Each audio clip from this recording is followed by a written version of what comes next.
All right, so let's jump into a little bit more of the discussion surrounding that editorial from JOSPT by Drs. Noren and Snyder-Mackler, and they really highlighted a couple myths about using open kinetic chain strengthening after ACL injury. And one of those that we've been struggling to, I think, reverse the idea about for 30 plus years is that open kinetic chain exercises loosen ACL grafts. Especially, I think there's fear that you'll stretch out the graft if you move into terminal knee extension early postoperatively.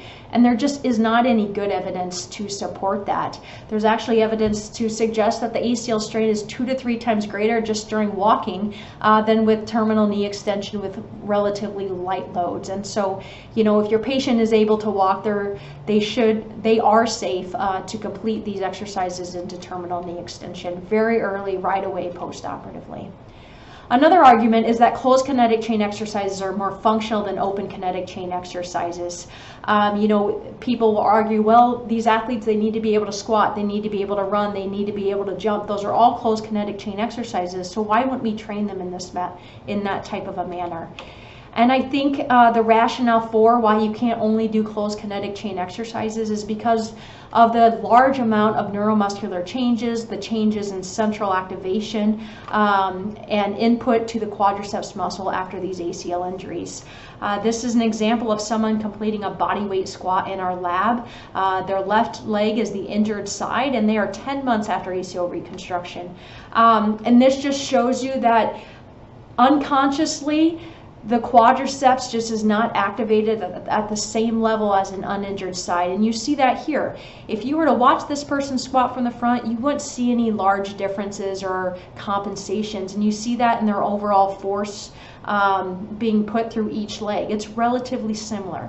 But where we see a large difference is in the orientation of these ground reaction forces. You'll see that the left one is shifting very close to the knee, whereas the right one is further back and closer to the hip.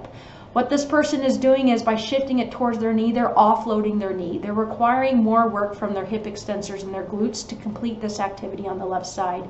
And this individual is using almost 2 times more hip extensors than knee extensors to complete the activity on their left leg compared to their right. We will see values of up to 4 or 5 times more hip use or hip load in these individuals in the early months after ACL reconstruction, and it's just something that's really hard to reverse. So I would argue that you have to do isolated quadriceps strengthening through open kinetic chain exercises to be able to develop the quad strength, capacity, the load tolerance, to be able to move more normally during closed kinetic chain activities.